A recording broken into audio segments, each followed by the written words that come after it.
When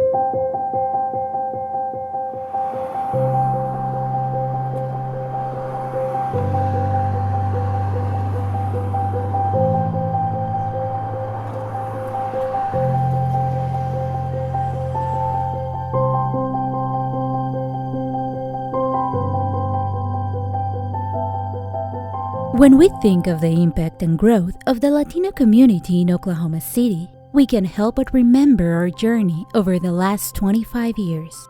Today, you can feel, taste, and experience the Latino heritage in our city, thanks to thriving businesses and organizations, community events, and festivals that promote the Latino culture. And while we celebrate the many accomplishments and the promise of tomorrow, we cannot forget the people, programs, and community groups that have brought us to this point.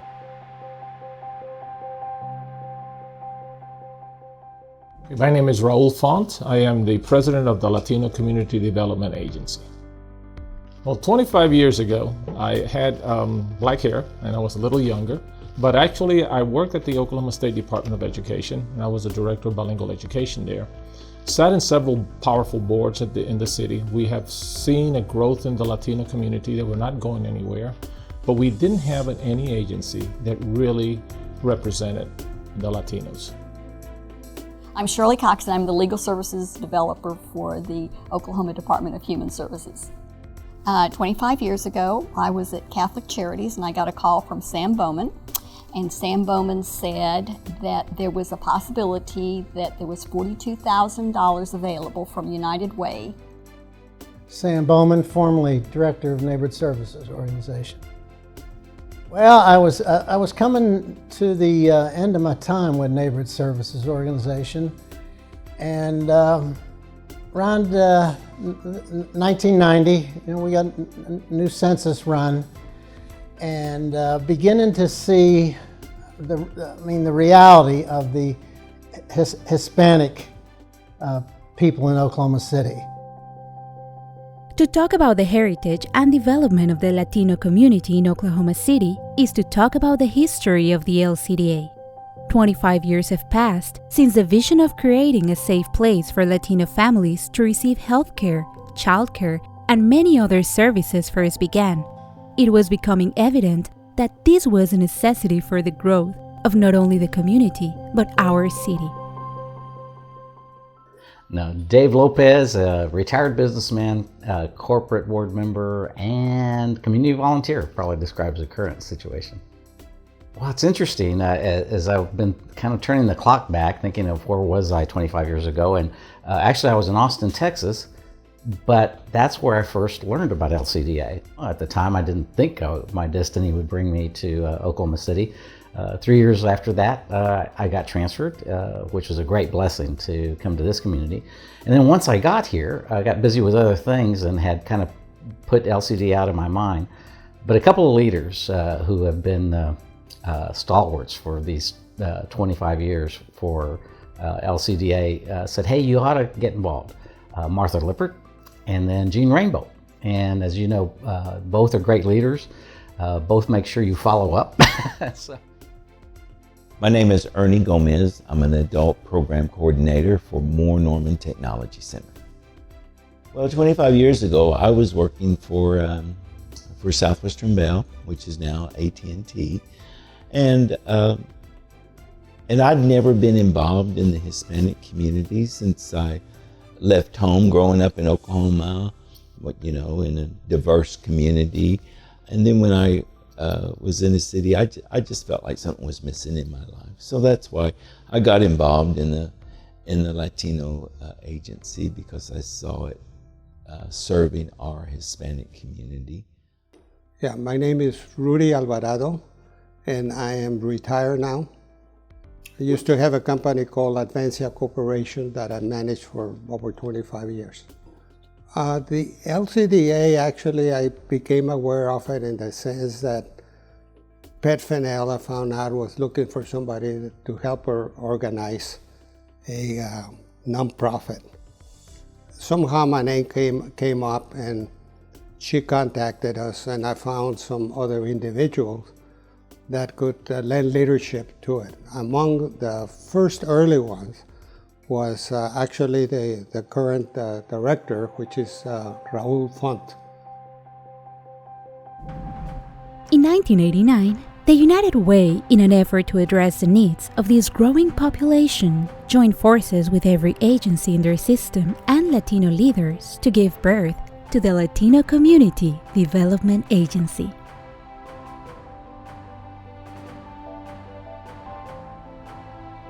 Well, the interesting thing is some people didn't think there were a lot of Latinos. So the first thing was, why do you even need something like that? Second, we didn't have any major organization or any major state agency that thought that there was a problem. They thought that the funds were rolling to the right people. The Latinos that were here didn't make much noise. And so they were very complacent with whatever they had. So a lot of people didn't think there was a need.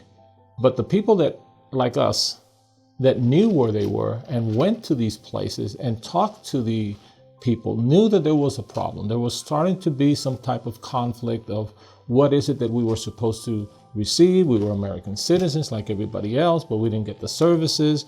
The growth was such that they felt that there were some services and there were some voices that were not being heard. So we were seeing that there was some issues. Some people didn't listen, but the majority of the people did listen because they knew that in Oklahoma City there was a diverse community that was growing. One side of the neighborhood, Riverside, was pretty much historically African American, and the west side historically Hispanic. We had some Hispanic board members on neighborhood services. We were in a partly Hispanic neighborhood, and we were an agency for years that had given birth to new entities. It was through this process that a passionate, strong Latina stepped forward to build the agency from a starting budget of only $42,000. In April 1991, Patricia Fennell was hired as the LCDA's first executive director. With her dream and vision of helping the community, the LCDA began autonomous operation on January 1st of 1994.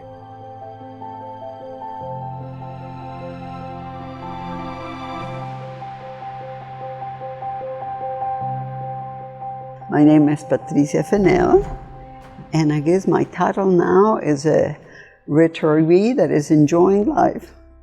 First, it all started as a dream. You know, I'm a social worker, and so I've always worked with people and for people. But at one point in my life, I was thinking, geez, it would be wonderful if I could put my training, my experience, and my contacts to the service of my community, my people, my origins, my ancestry.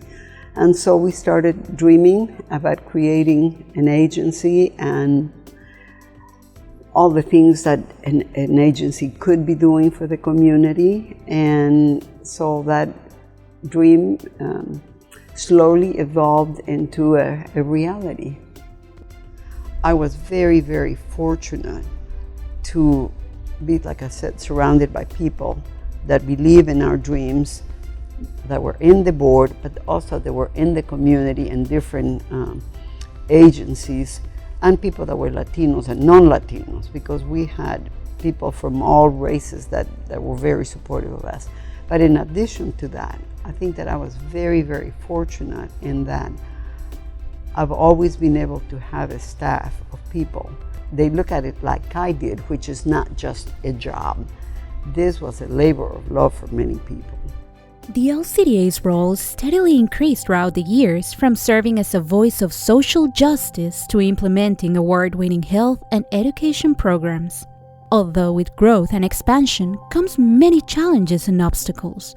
But thanks to the wonderful volunteers, hardworking staff, and its partners and longtime supporters who have believed in the vision and advocacy of the agency, a home away from home that has continually provided a renewed sense of pride for our heritage that will become the biggest legacy for our youth tomorrow.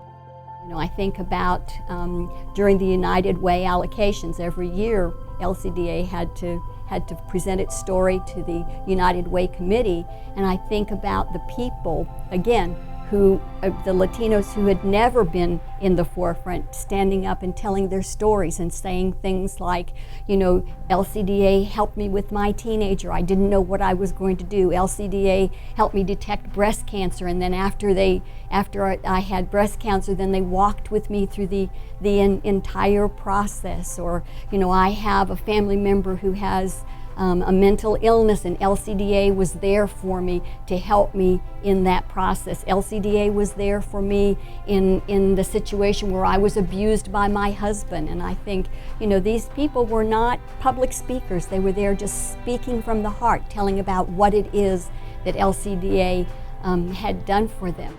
But having a resource point like LCDA has just been huge. When I think of LCDA, certainly you think of the services it provides, you think of the stature it gives to the Hispanic community, but if I had to come up with one metaphor for what LCDA is, it's a bridge. It's a bridge to new opportunity for folks who are new to Oklahoma City and are trying to get oriented to services that they may need, but it's also a bridge from the Hispanic community to the larger community. But the good thing is, it means to the city that they have paid attention to a group of leaders that are going to make a difference in the development of the city itself. As we look ahead into tomorrow, we understand there will be again many important challenges to face, but we are confident that with our caring and passionate bilingual staff and with the continued support of the community, we will build a brighter future for Latino families and Oklahoma City.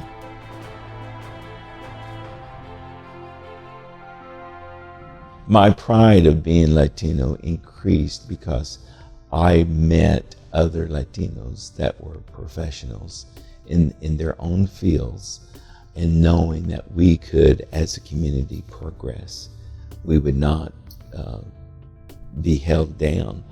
And even Latinos that came to the agency, and especially our youth that came to the agency, that we gave them an opportunity to know about, to be better educated in high school and to apply yourself, to have opportunities to go to college and be really visible, showing the community and showing colleges that, hey, we have Latino youth too that want to be progressive and they want to have a better life for them and their family. Oh, I'm as proud of being a part of that as any of the development, any of the startup work we ever did at Neighborhood Services, without question.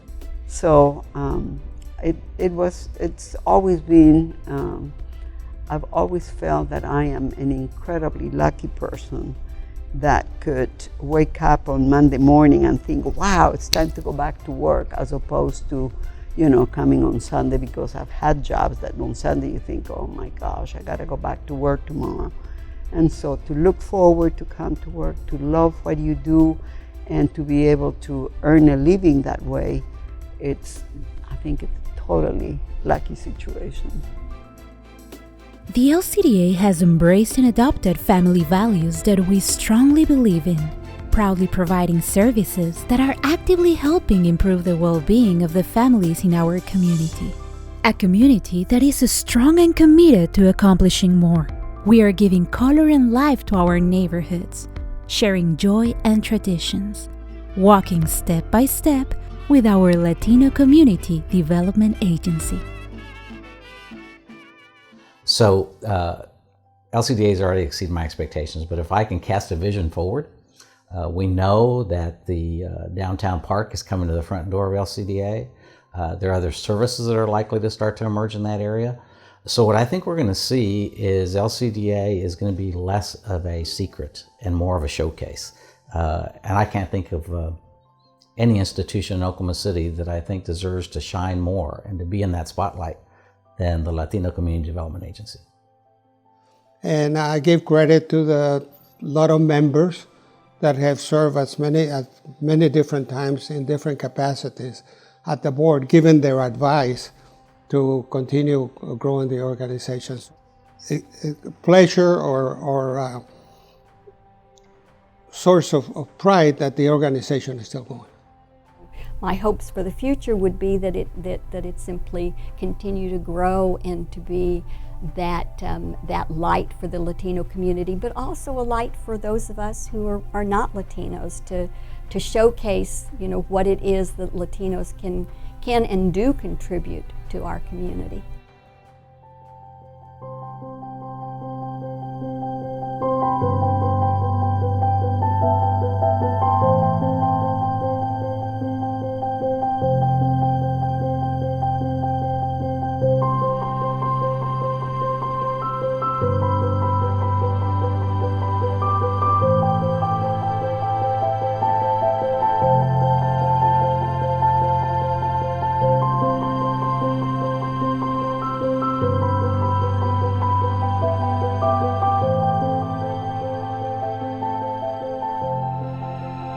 I'm just hoping that in the future, as we open the doors for collaboration and partnerships, that there's people out there that would like to listen to this and be part of it, because we cannot do it alone. You know, it's one of those things that LCDA, we can go on the website, we can look at the data of being the largest Hispanic serving organization in the state.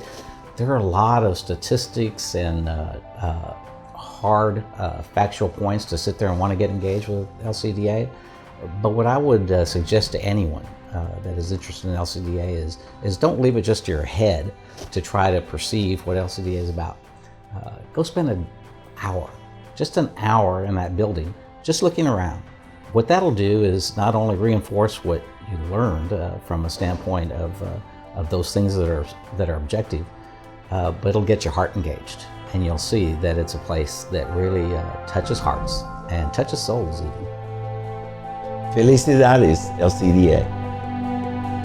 Felicidades, LCDA. Felicidades, LCDA. Felicidades a LCDA. Felicidades, LCDA.